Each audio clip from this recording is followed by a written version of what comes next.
The summer of 1847 brought scorching heat to the Texas frontier, where Mary Catherine Williams lived with her husband on their small ranch near the Brazos River.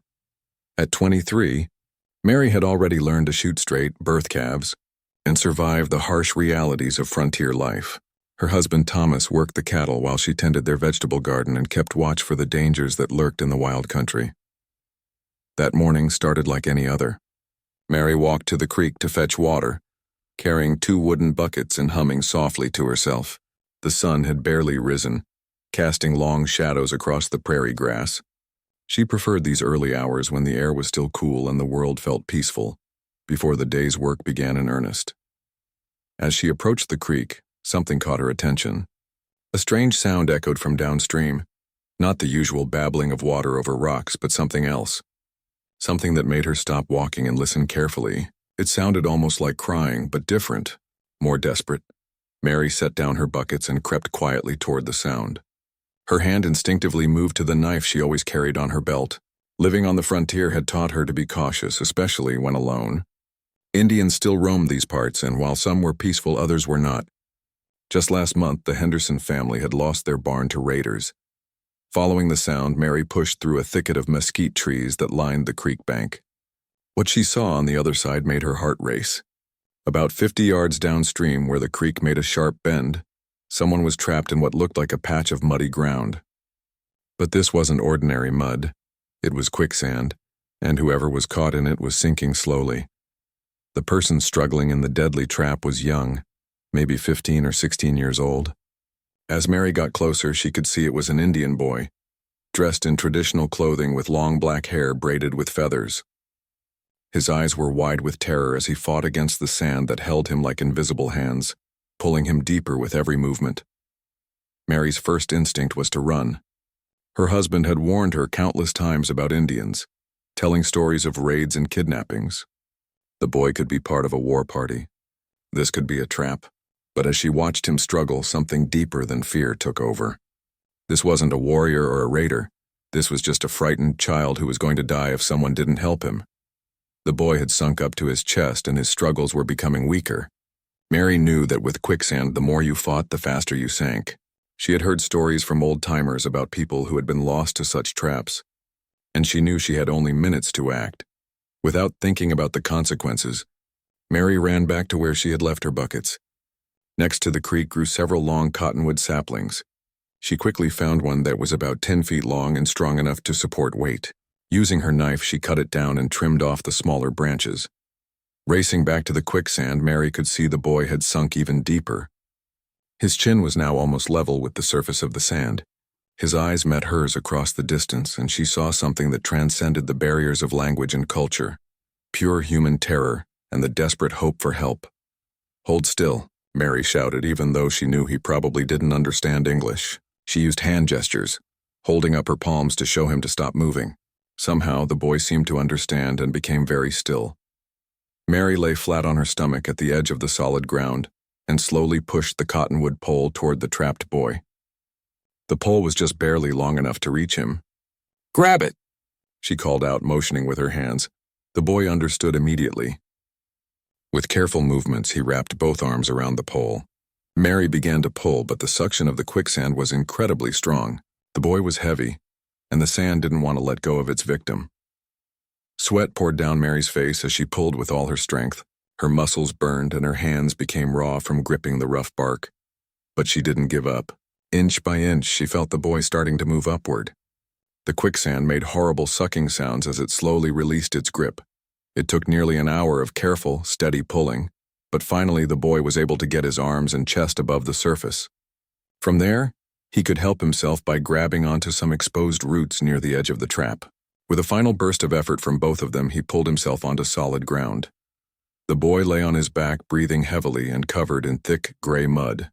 Mary sat nearby, exhausted but relieved. For several minutes, neither of them moved or spoke. The reality of what had just happened began to sink in. Mary, a white settler woman, had just saved the life of a Comanche warrior's son. In those days, such an act was almost unheard of. Finally, the boy sat up and looked at Mary with eyes full of gratitude. He spoke in his native language, words she couldn't understand, but his meaning was clear. He was thanking her for saving his life, He placed his hand over his heart and then extended it toward her, a universal gesture of gratitude. Mary nodded and smiled, feeling a warmth in her chest despite her exhaustion. The boy stood up slowly, testing his legs to make sure they still worked properly. He was tall for his age and would clearly grow into a strong warrior like his father. Before leaving, he walked over to where Mary still sat and carefully removed one of the feathers from his hair.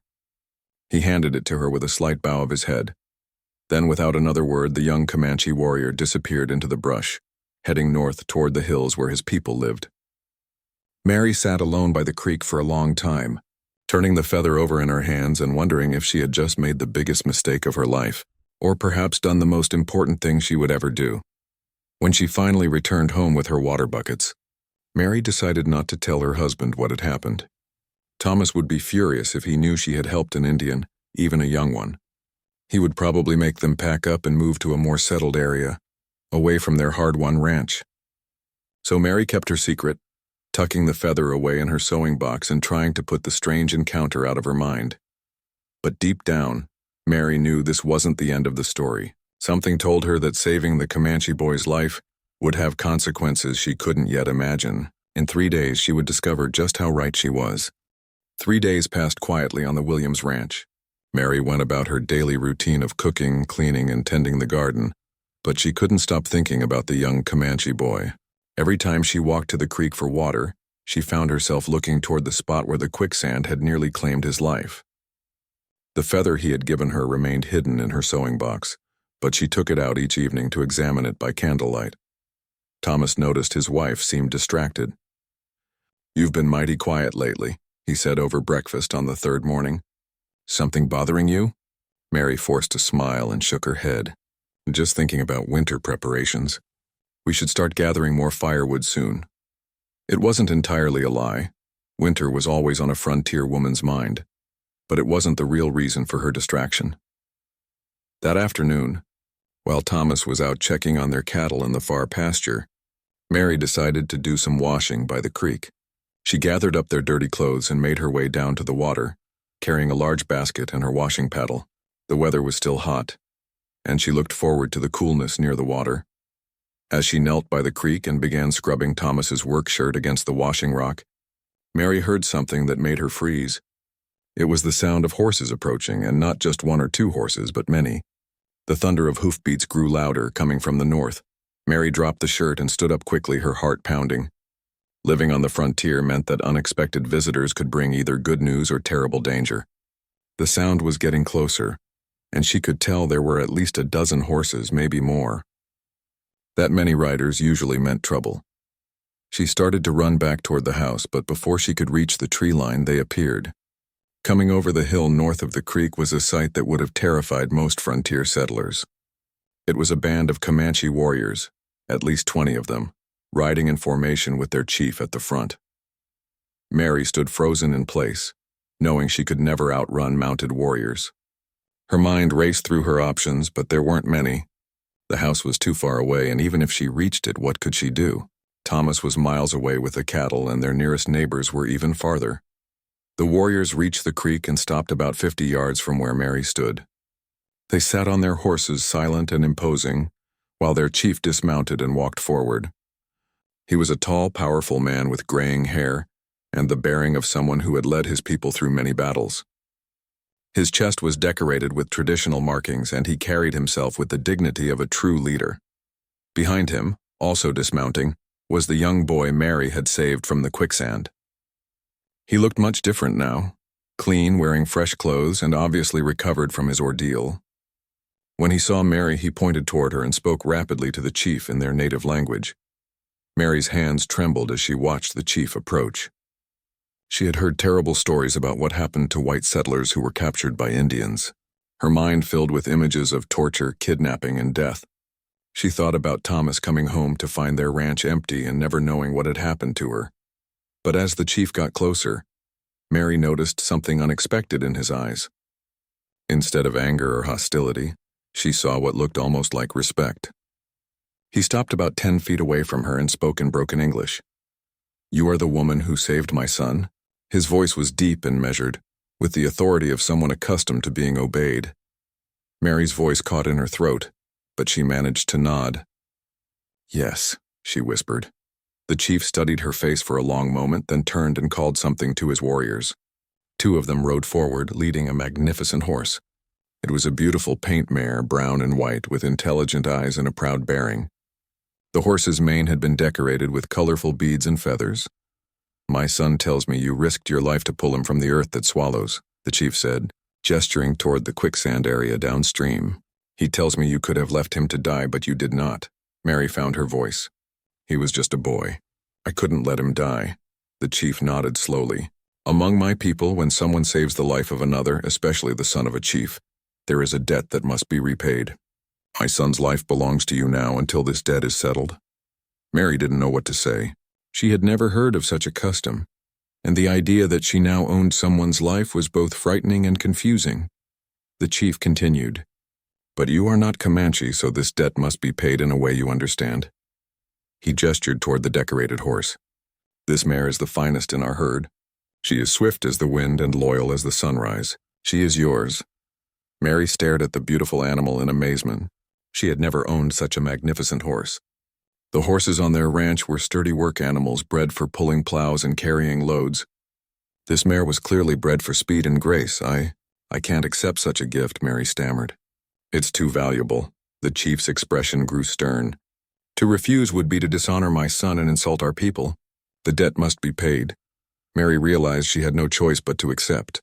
To refuse would likely anger the chief and put her family in danger. She nodded gratefully. "Thank you. She's beautiful." But the chief wasn't finished. He spoke again to his warriors, and several of them came forward carrying bundles. They set them down at Mary's feet and stepped back. "These are gifts from my people," the chief explained.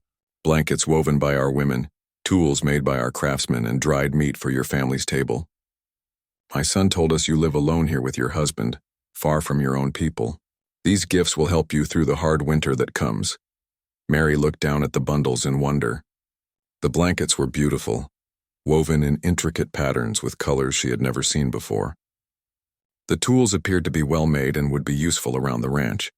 The dried meat would indeed help them through the winter months when fresh game was scarce. "There is one more thing," the chief said, his voice becoming even more serious. "My son has told our tribal council about your kindness. From this day forward, you and your family are under the protection of the Comanche nation. No warrior from our tribe will harm you or take from you. This I promise as chief of my people." The significance of this promise wasn't lost on Mary. Indian raids were a constant fear for frontier settlers. To have the protection of a Comanche chief was like having a guardian angel watching over them. The young boy who had been saved stepped forward and spoke to his father in their language. The chief nodded and translated. "My son says he wants you to know his name. He is called Running Wolf, and he will remember your kindness for all his days." Mary smiled at the boy. "Tell him my name is Mary and that I'm glad he's safe." After the chief translated, Running Wolf smiled widely and placed his hand over his heart, then extended it toward Mary, just as he had done 3 days ago. The chief remounted his horse and looked down at Mary one final time.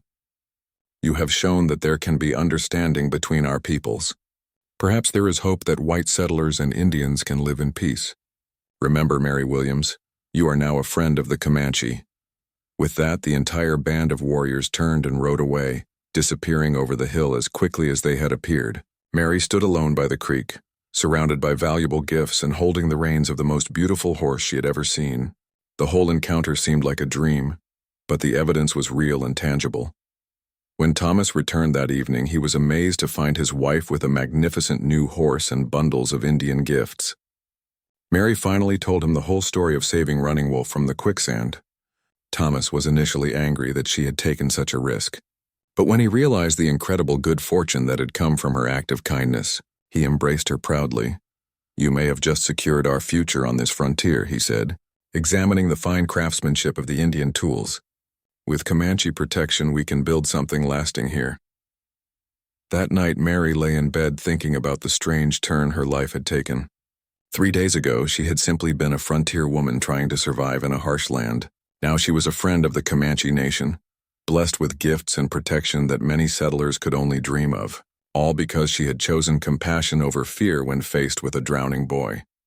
Little did she know that her story with the Comanche was far from over.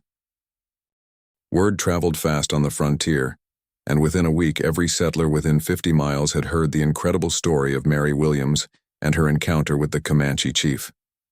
Some folks didn't believe it at first, but when they saw the magnificent paint mare grazing in the Williams pasture and the beautiful Indian blankets hanging on Mary's clothesline, the evidence was impossible to deny. The reactions from their neighbors were mixed. Some families, like the elderly Johnsons who lived 15 miles east, were amazed and grateful. They had been considering abandoning their homestead due to fear of Indian attacks, but now they felt safer knowing the Comanche had promised protection to settlers in the area. Mrs. Johnson even rode over to see Mary and ask her to describe every detail of the encounter. However, not everyone was pleased with Mary's newfound friendship with the Indians. A group of men from the town of Cedar Creek, led by a rancher named Jake Morrison, came to visit the Williams ranch with suspicion in their eyes. Morrison was a large, aggressive man who had lost cattle to Indian raids and held deep hatred for all tribes. "Mrs. Williams," Morrison said, sitting stiffly in the Williams' small parlor, "some folks are saying you've made some kind of deal with the Redskins. That makes people nervous." Mary served coffee to the men, her hands steady despite her growing anger at Morrison's tone. "I saved a boy's life, Mr. Morrison. His father showed gratitude. That's hardly making a deal. But you're taking gifts from them," another man spoke up, "and they say you have their protection now. What did you promise them in return?" Thomas stepped forward, his jaw tight with anger. "My wife promised them nothing. She acted out of Christian kindness, and they responded with honor. If that makes you uncomfortable, perhaps you should examine your own conscience." Morrison stood up abruptly. "All I'm saying is that when Indians start being friendly, it usually means they're planning something bigger. Maybe you're being used as bait to make the rest of us let our guard down." Mary had heard enough. "Mr. Morrison, I suggest you leave my home now. If you have concerns about Indian activity, take them to the territorial governor, not to a woman whose only crime was showing mercy." After the men left, Mary felt troubled by their visit. She realized that her act of kindness had not only changed her relationship with the Comanche, but had also changed how some white settlers viewed her and Thomas. They were now seen as Indian sympathizers, which could be dangerous in a territory where tensions between races ran high. But Mary's worries about her white neighbors soon took a back seat to a more immediate crisis. In late August, Thomas fell seriously ill with what appeared to be typhoid fever. The nearest doctor was in Austin, more than 2 days' ride away, and Thomas was too sick to make such a journey. His fever climbed dangerously high and he became delirious, calling out in his sleep and sometimes not recognizing Mary. For 3 days, Mary nursed her husband alone, using every home remedy she knew. She cooled his fever with wet cloths, forced water and broth between his lips when he was conscious, and prayed constantly for his recovery. But Thomas continued to get worse, and Mary began to face the terrifying possibility that she might lose him. On the 4th day of Thomas's illness, as Mary sat beside his bed wondering if she should attempt the dangerous journey to Austin for a doctor, she heard horses approaching the ranch. Her heart sank, thinking it might be Morrison and his friends returning to cause more trouble. She was in no condition to deal with hostile neighbors. But when she looked out the window, Mary saw something that filled her with hope. It was Running Wolf, the young Comanche she had saved, accompanied by an elderly Indian woman.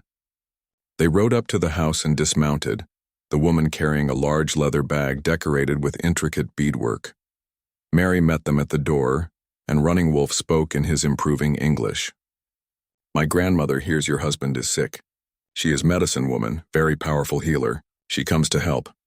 The elderly woman stepped forward and spoke rapidly in Comanche. Running Wolf translated. "She says the spirits told her to come. She brought medicine from our people." Mary felt tears of gratitude welling up in her eyes. "Please, yes, come in. He's very sick."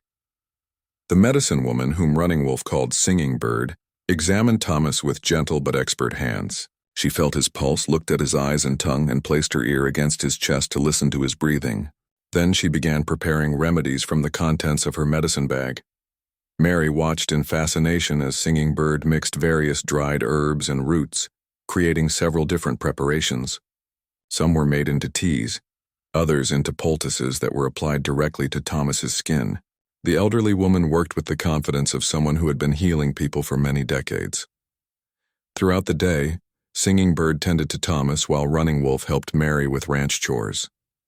The young warrior had grown taller and stronger in the weeks since their first meeting, and he worked with impressive skill, showing Mary better ways to repair fence posts and demonstrating how to track animals by reading signs in the dirt. As evening approached, Thomas's fever began to break. For the first time in days, he opened his eyes and recognized Mary clearly. His voice was weak but coherent when he spoke. "Mary, what happened? I feel like I've been dreaming for days." Singing Bird smiled and spoke to Running Wolf, who translated her words. "She says the evil spirits that made him sick have been driven away. He will recover fully, but he must rest for many days and drink the teas she prepared." Mary knelt beside Thomas's bed and took his hand. "You nearly died. These people came to help us." She gestured toward Running Wolf and his grandmother. Thomas looked confused for a moment.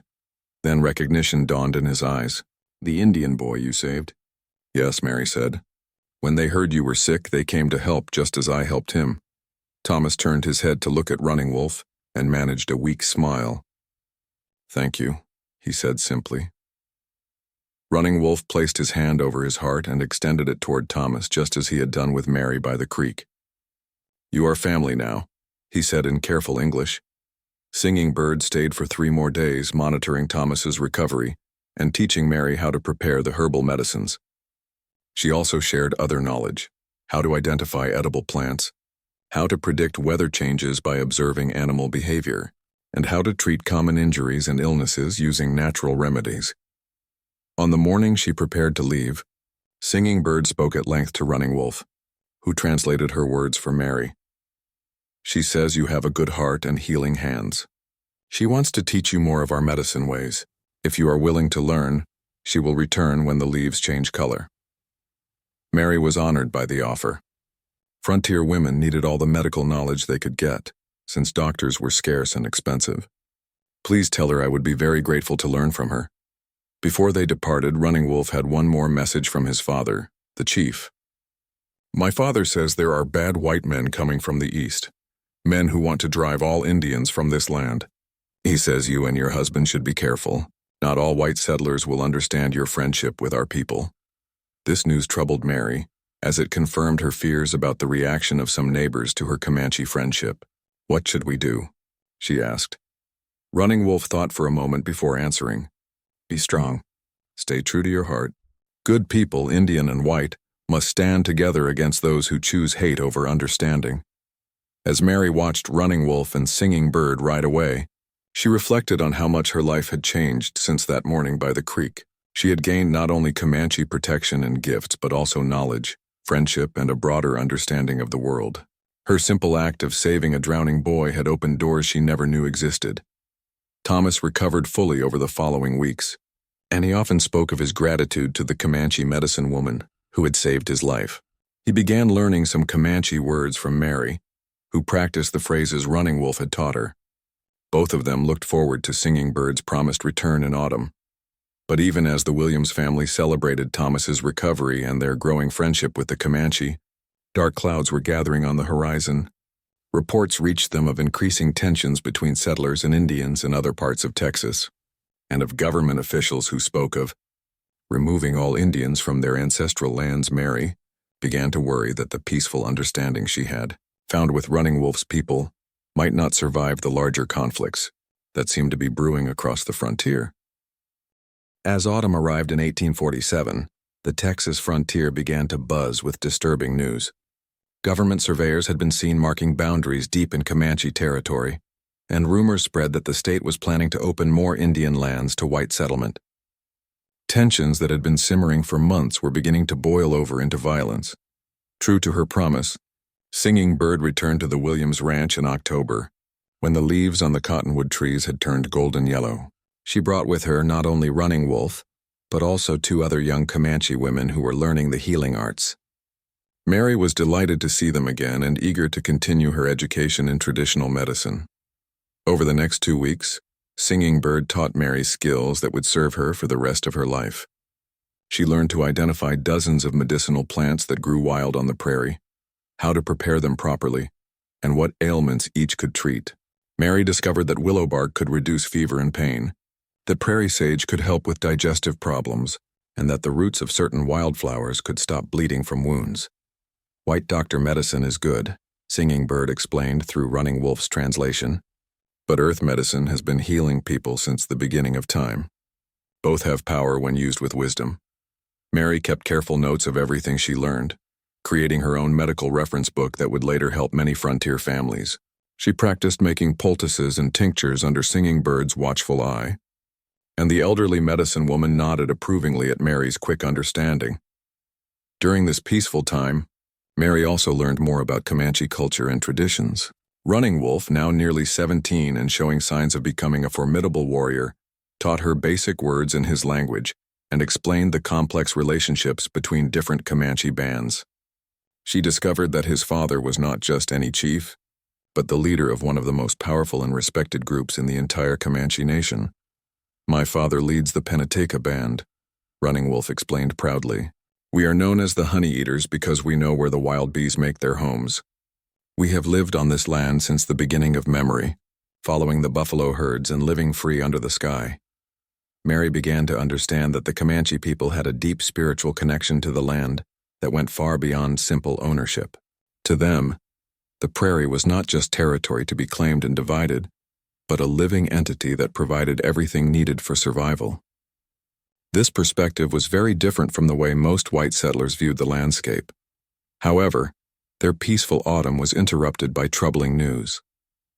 Thomas returned from a trip to town with a grim expression and disturbing reports. "There's been fighting near Austin," he told Mary and their Comanche visitors. A group of settlers attacked a Comanche hunting party, claiming they were stealing cattle. 3 Indians were killed, including a young boy not much older than Running Wolf. The effect of this news on their Comanche friends was immediate and profound. Singing Bird spoke rapidly in her native language, her voice filled with grief and anger. Running Wolf's face hardened into the expression of a warrior, and Mary could see the peaceful young man she had come to know transforming into someone much more dangerous. "My grandmother says this is how it always begins," Running Wolf translated, his voice tight with emotion. "First there are misunderstandings, then violence, then war. She has seen this pattern many times in her long life."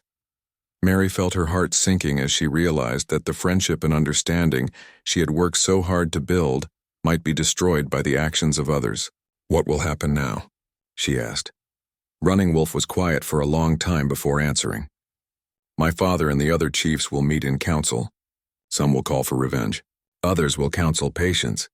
But if more of our people are killed, there will be war." The next morning, Singing Bird and her companions prepared to leave the Williams Ranch earlier than planned. Before departing, the elderly medicine woman spoke privately with Mary through Running Wolf's translation. "She says you must be very careful in the coming days," Running Wolf explained. "Some white men will not understand your friendship with our people. They will think you are a spy or a traitor, and some of our own warriors, angry about the killings near Austin, may forget that you are under our protection." Mary felt a chill run down her spine. "What should we do?" "Stay close to your home. Do not travel alone. And if you see riders coming that you do not recognize, hide until you know their intentions."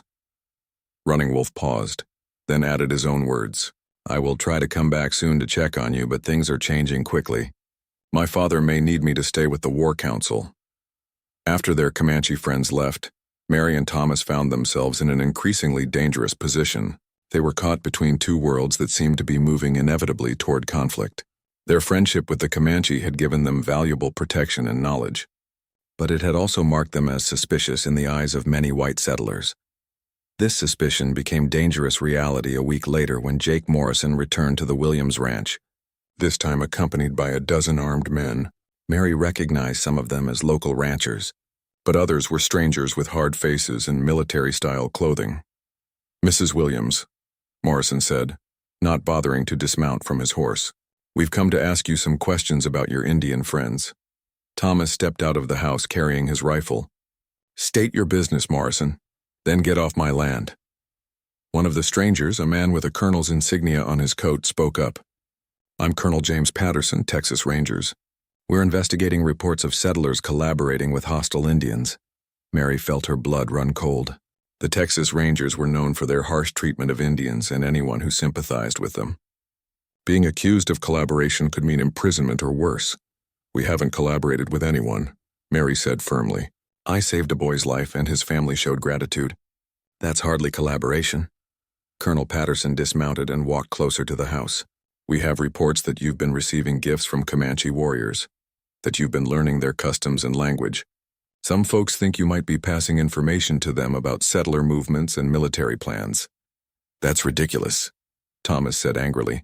My wife is a Christian woman who showed mercy to a drowning child.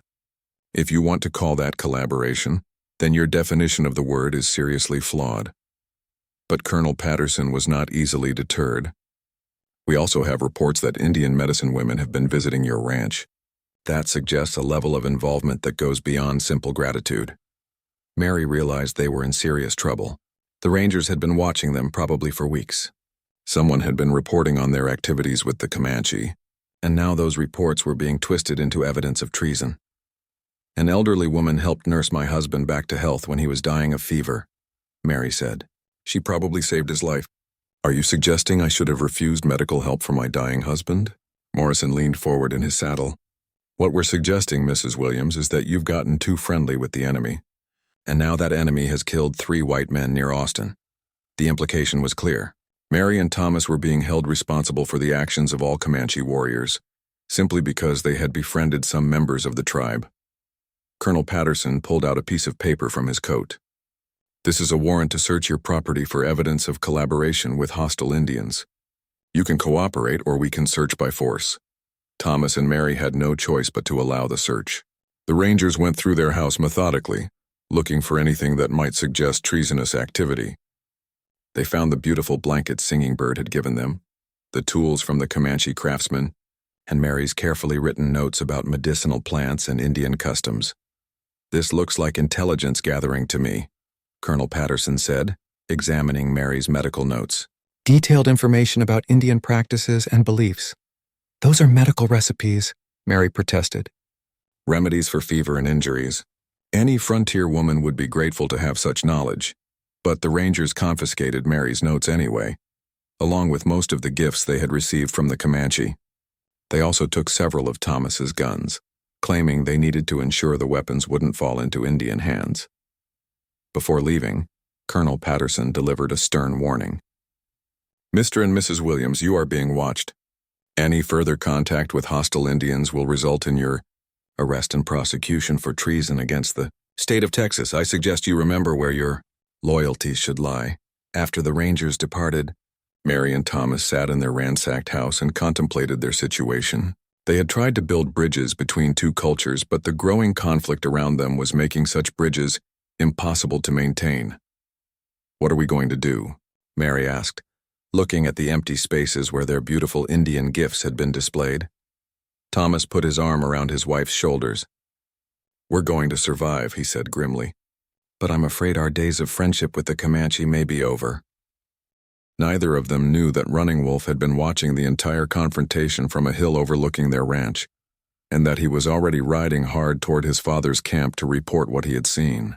The young warrior was learning that in times of growing conflict, even the strongest friendships could become casualties of war. The winter of 1847 was harsh in more ways than one. Snow fell earlier and deeper than usual, making travel difficult and isolating the Williams Ranch from their neighbors. But the physical cold was nothing compared to the chill that had settled over relations between whites and Indians throughout Texas. Reports of raids and counter-raids reached them regularly, and each story seemed to push the 2 peoples further apart. Mary and Thomas tried to resume their normal routine, but everything had changed since the Texas Rangers' visit. They were careful to avoid any behavior that might be seen as suspicious, and Mary found herself missing the knowledge and friendship she had shared with Singing Bird and Running Wolf. The medicinal herbs she had learned to identify were now buried under snow, and her confiscated notes were gone. In December, their isolation was broken by an unexpected visitor. Mary was hanging laundry inside the house when she heard a soft tapping at the door. It was a pattern of knocks she had never heard before. 3 short, 2 long, then 3 short again. Thomas was out feeding the cattle, so Mary approached the door cautiously. "Who's there?" she called. "A friend," came a muffled voice that sounded familiar. Mary opened the door carefully and was amazed to see Running Wolf standing on her porch, but he looked very different from the last time she had seen him. He was dressed in white man's clothing, rough pants, a wool shirt, and a wide-brimmed hat that partially concealed his face. His long hair was cut shorter and tied back, and he had somehow made himself look like a young ranch hand rather than a Comanche warrior. "Running Wolf," Mary exclaimed, then quickly looked around to make sure no one else was nearby. "What are you doing here? It's dangerous for you to come." The young man stepped inside quickly, and Mary closed the door behind him. "I had to warn you," he said urgently. "My father sent me to tell you that trouble is coming." Mary's heart sank. "What kind of trouble?" Running Wolf sat down heavily at their kitchen table, and Mary could see the weight of responsibility on his young shoulders. "The War Council has made their decision. Some of our warriors want revenge for the killings near Austin. They plan to raid several ranches before the spring comes. Will they attack us?" Mary asked, though she dreaded the answer. "No," Running Wolf said firmly. "My father has spoken for you. You are still under our protection, but—" He paused, struggling to find the right words. "There are things happening that are bigger than my father's promises. White soldiers are gathering near San Antonio. They plan to attack our winter camps." Mary sat down across from him, trying to understand the implications. "You mean there's going to be real war?" Running Wolf nodded grimly. "My grandmother Singing Bird has seen this in her visions. She says the time of peace is ending and that many people, both Indian and white, will die before it is over. She wanted me to warn you to leave this place." The idea of abandoning their ranch, their home, everything they had worked for was almost unthinkable, but Mary could see the sincerity in Running Wolf's eyes. He genuinely feared for their safety. "Where would we go?" Mary asked.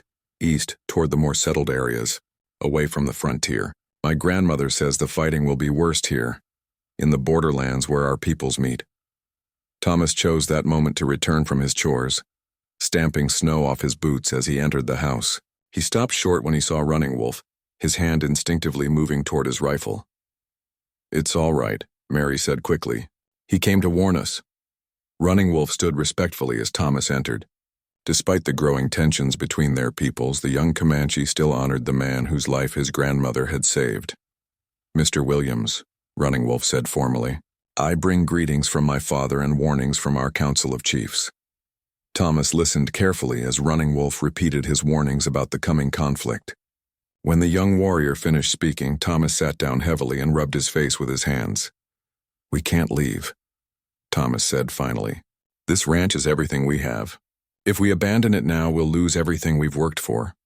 "Better to lose property than to lose your lives," Running Wolf replied. "There are white men who will use the coming war as an excuse to kill anyone they think has been friendly with Indians. And there are some of my own people who are so angry they may forget my father's protection." Mary felt torn between two impossible choices: stay and risk being killed in the escalating conflict, or leave and lose their home and livelihood. Either option meant the destruction of the life they had built together. "How long do we have?" Thomas asked. Running Wolf looked troubled. "The winter storms will slow everything down, but when spring comes," he shrugged. "Maybe 2 months, maybe 3. Before leaving, Running Wolf had one more message to deliver. From inside his shirt, he pulled out a small leather pouch decorated with intricate beadwork. "This is from my grandmother. She said to tell you that no matter what happens in the war that is coming, you will always be welcome among our people. If you ever need help, show this to any Comanche warrior and they will know you are under our protection." Mary took the pouch with trembling hands. It was beautiful, clearly made by a master craftsman, and it felt heavy with significance. "Please thank her for me. Tell her I will treasure this always." Running Wolf stood to leave, but before going, he did something unexpected. He reached into his pocket and pulled out a small book, a Bible with a worn leather cover. "I have been learning to read English from a missionary at one of the forts. He gave me this book. I thought you might like to have it." Mary was amazed. "You've been learning to read?"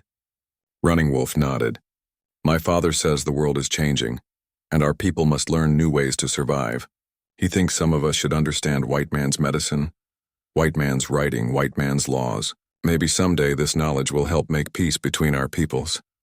The young warrior's words gave Mary a glimmer of hope amid all the darkness.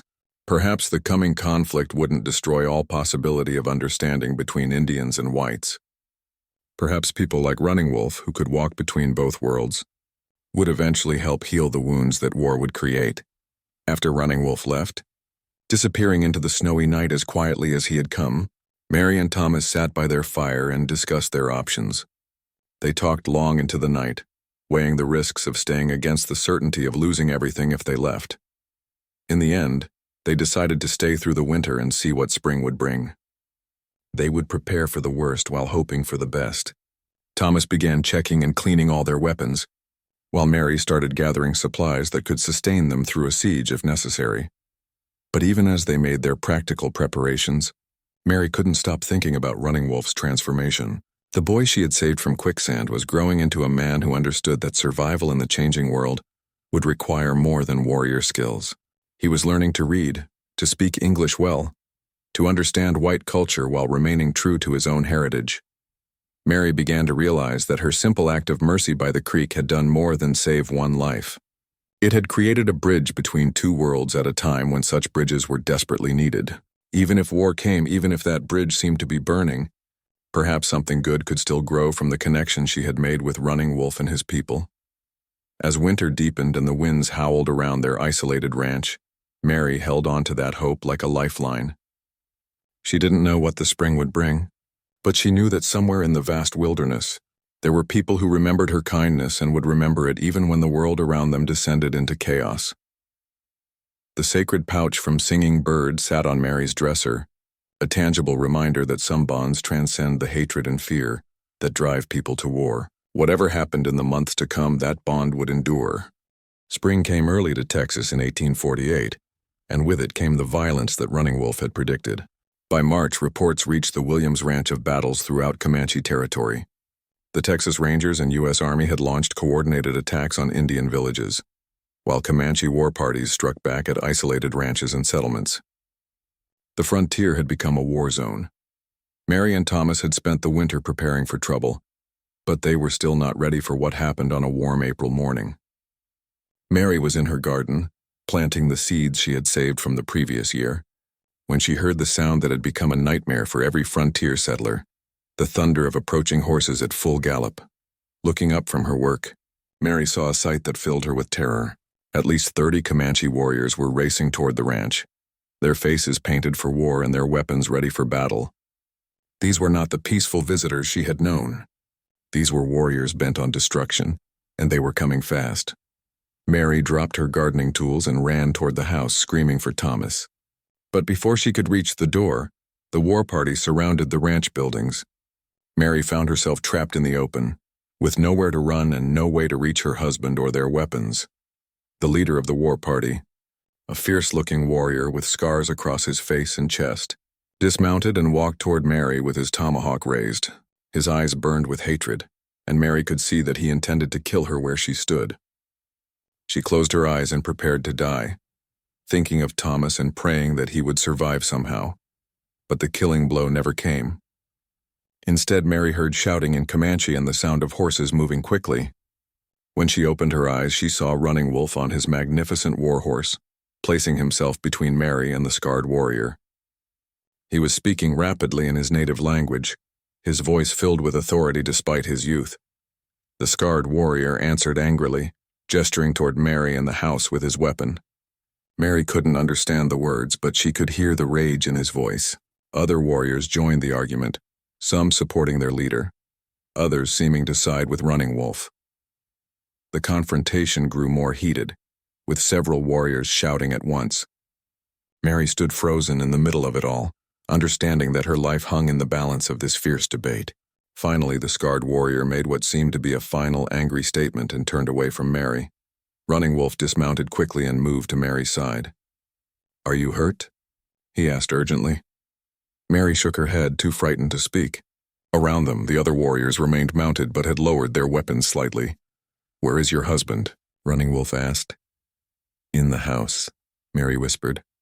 Running Wolf called out in English, "Mr. Williams, come out slowly. Keep your hands where we can see them." Thomas appeared in the doorway, his rifle in his hands but pointed toward the ground. Mary could see the confusion and fear in his eyes as he took in the scene before him. Running Wolf addressed both of them. "You are in great danger. This war party was sent to destroy your ranch and kill everyone here. The warrior who leads them, Stone Bear, has lost his brother and 2 sons to white soldiers. He wants revenge against all white settlers." Mary felt her legs go weak. But we're under your father's protection. My father is dead, Running Wolf said quietly, and Mary saw the pain in his young eyes. He was killed 3 days ago when soldiers attacked our winter camp. Many of our people died, including women and children. The news hit Mary like a physical blow. The kind, dignified chief who had shown such honor and gratitude was gone, killed in the escalating war that was consuming the frontier. I am sorry, she whispered, meaning it with all her heart. Running Wolf nodded. Stone Bear says that my father's promises died with him. He says the time for mercy toward white people is over. Then why are we still alive? Thomas asked. Running Wolf straightened his shoulders, and Mary could see him transforming from grieving son to determined leader. Because I reminded them of what you did for me. I told them that you saved my life when you could have let me die, and that such a debt can never be erased even by war. Stone Bear called out impatiently in Comanche. Running Wolf answered him, then turned back to Mary and Thomas. I have convinced them to spare your lives, but you cannot stay here. Stone Bear says other war parties are coming, and some may not listen to my words. You must leave this place now. Mary looked around at their home, their garden, everything they had built together. Where can we go? There is a wagon train forming in Austin, heading east toward Louisiana. You must join it and leave Texas. It is the only way you will be safe. Thomas stepped forward. What about you? What will happen to your people? Running Wolf's face was grim. We will fight until we can fight no more. The white soldiers want to drive us from all our lands, push us onto reservations far from our sacred places. We will not go willingly, Stone Bear shouted again, more urgently this time. Other warriors were becoming restless, and Mary could sense that the temporary protection Running Wolf had negotiated was fragile. You must go now, Running Wolf said urgently. Take only what you can carry quickly. Stone Bear has agreed to let you leave alive, but his patience is limited. Mary and Thomas moved quickly, gathering their most essential possessions. Mary made sure to take the sacred pouch that Singing Bird had given her, along with the Bible Running Wolf had shared. Thomas collected their money, important papers, and his best rifle. As they prepared to leave, Mary realized she might never see Running Wolf again. The young man who had started as a drowning boy she rescued was now a war chief trying to save his people from destruction. The transformation was heartbreaking and inspiring at the same time. Running Wolf, Mary said as they prepared to mount their horses. I want you to know that saving you was the most important thing I ever did, not because of what came after, but because it was right. The young warrior nodded solemnly. And I want you to know that your kindness gave me hope that white people and Indians could live in peace. Even though that peace seems impossible now, I will remember your example for the rest of my life. Stone Bear called out one final time, and Mary could hear the warning in his voice. Their time was up. Running Wolf mounted his horse and prepared to leave with his war party. Before going, he had one last message. If you ever return to Texas, if there is ever peace again, look for me. I will find a way to live between both worlds, to help my people and yours understand each other. This I promise. Mary and Thomas mounted their horses and rode away from their ranch without looking back. Behind them, they could hear the Comanche war party moving in the opposite direction, heading toward other targets in their campaign of resistance and revenge. The journey to Austin was dangerous and heartbreaking. They passed burned ranches, abandoned settlements, and refugees like themselves fleeing the escalating violence. When they finally reached the wagon train, Mary and Thomas were just 2 more casualties of the frontier war. Their dreams destroyed, but their lives intact. Years later, after the Indian Wars had ended and the Comanche had been forced onto reservations, Mary would sometimes wonder what had become of Running Wolf. She kept the sacred pouch Singing Bird had given her until the day she died, and she never forgot the lesson she had learned by that creek so many years before. Sometimes, Mary would tell her grandchildren, the most important thing you can do is show kindness to someone who needs help, even if they're different from you, even if other people think you're wrong. You never know how that simple act of mercy might change the world. She never learned that Running Wolf had survived the Indian Wars and had indeed found a way to live between both worlds, becoming a translator and peace negotiator who helped other tribes adapt to the changing times. But somehow Mary always believed that the boy she had saved from the quicksand had grown into a man who remembered the power of compassion, even in a world torn apart by hatred and fear. The creek where it all began still flows through what is now settled farmland. And if you know the story, You might pause there and remember that sometimes the smallest acts of kindness can create ripples that last for generations.